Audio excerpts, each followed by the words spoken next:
So, you want to hear a story? I got one for you.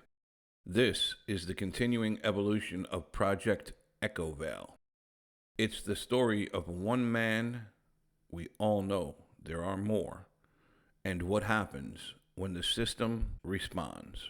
Welcome to Now It's Dark.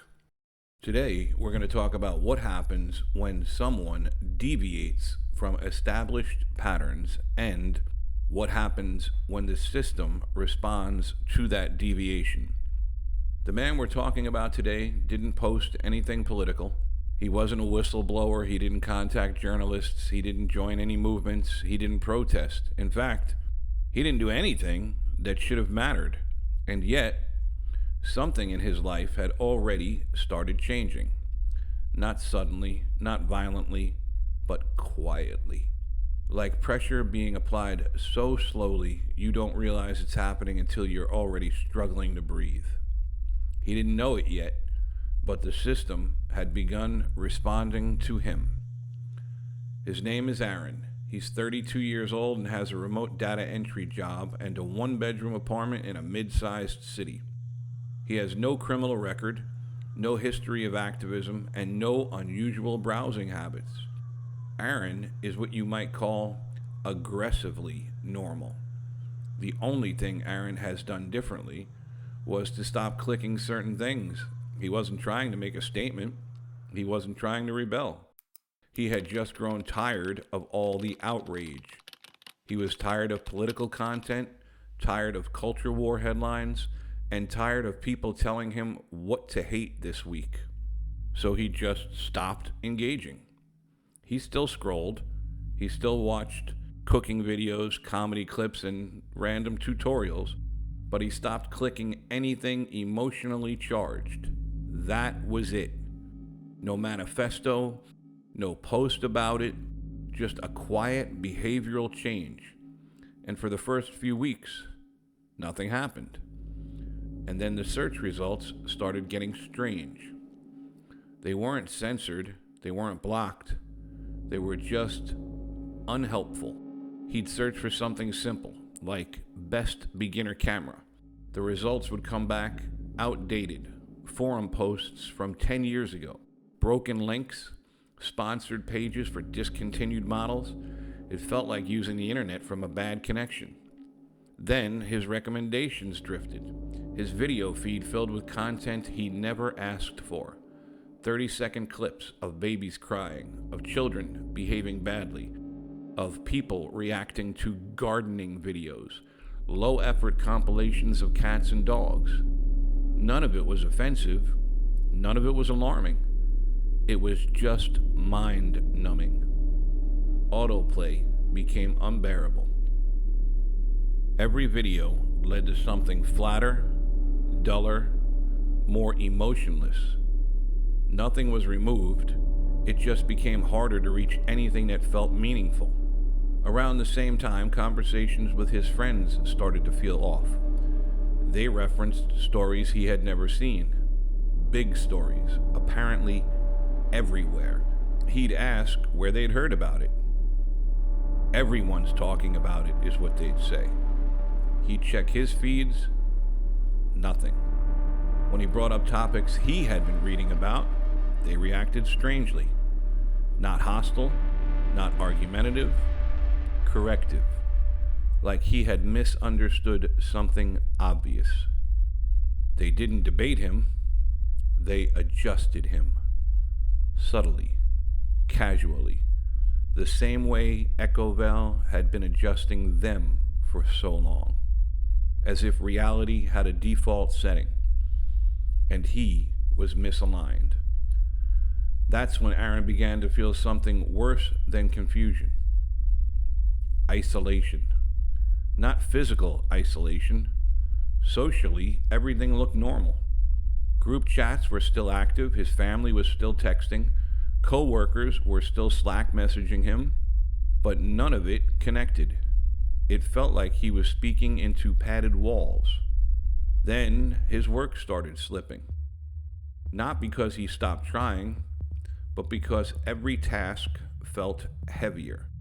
Opening a spreadsheet took effort. Reading instructions felt draining. Simple choices created fatigue. He wasn't sad, he wasn't panicking.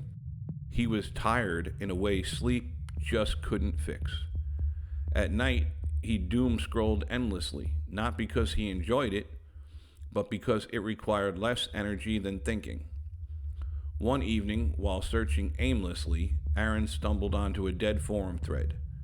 There were no images, no avatars, just simple text.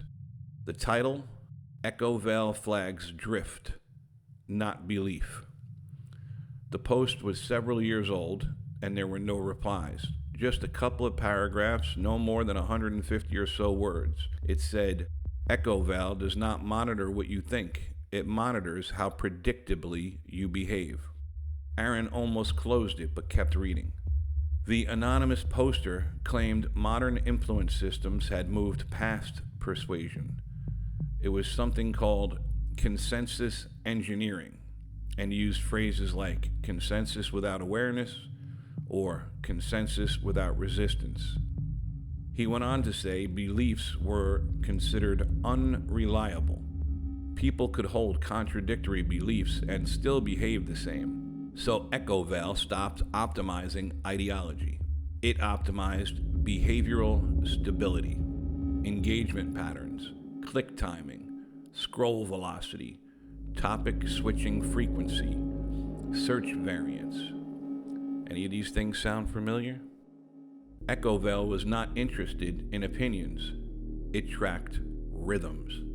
When a user's behavioral rhythm deviated from their baseline, they weren't flagged as dangerous, they were flagged as drifting. And drift triggered environmental correction. Not warnings, not bans, not shadow bans, density adjustments. The post described something called reality density tiers. There were 4 of them: stable, passive, drifting, and volatile.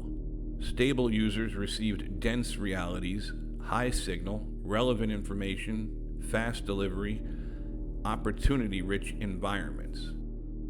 Passive users received comfortable realities, entertaining, low friction, and predictable. Drifting users received thinned realities, slower discovery, lower relevance, muted reach.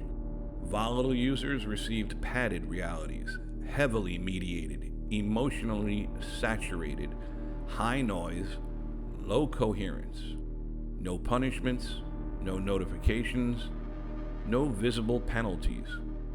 The system simply altered how thick reality felt around you. Correction through environment, not confrontation.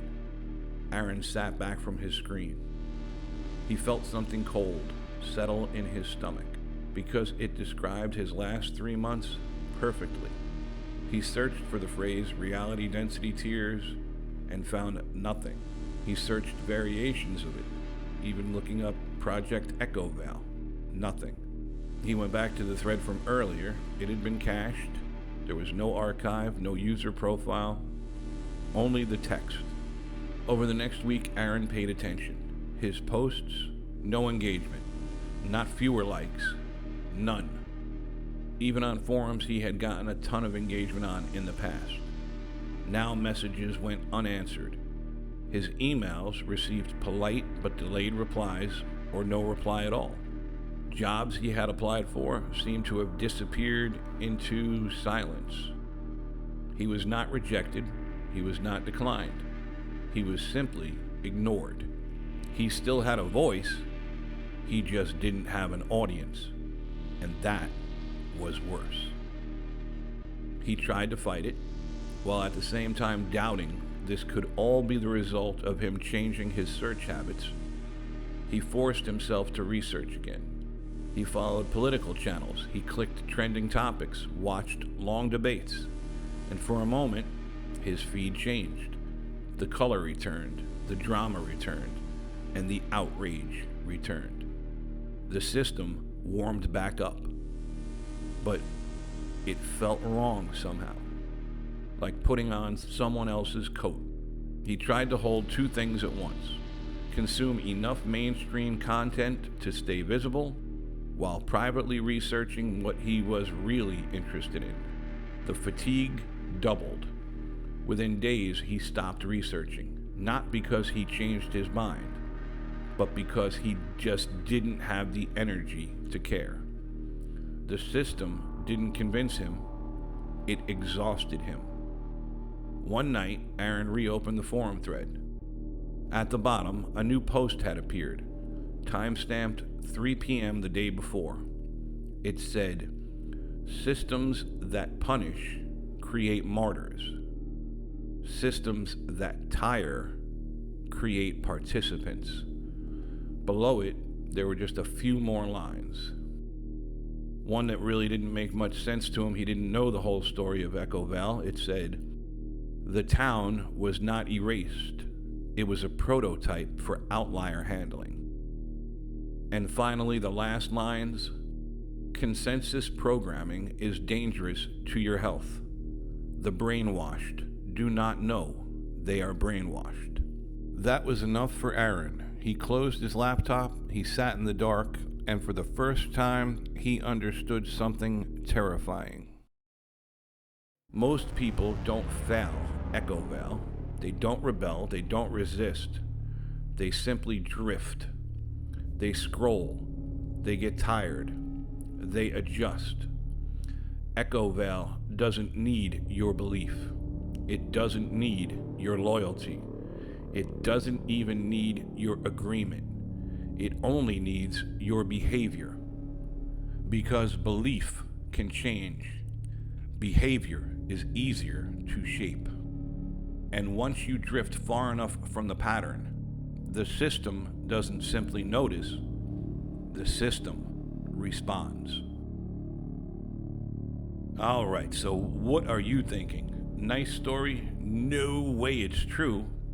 Or does what you're seeing in your own feeds and on the news have you thinking, so that's why so many people these days seem unhinged? That's why there are so many protests? Or are you just wondering, how could this be possible? Give me your thoughts in the comments. Let me know what you're thinking. Like and subscribe. It's a big help. And thank you for watching. Now it's dark.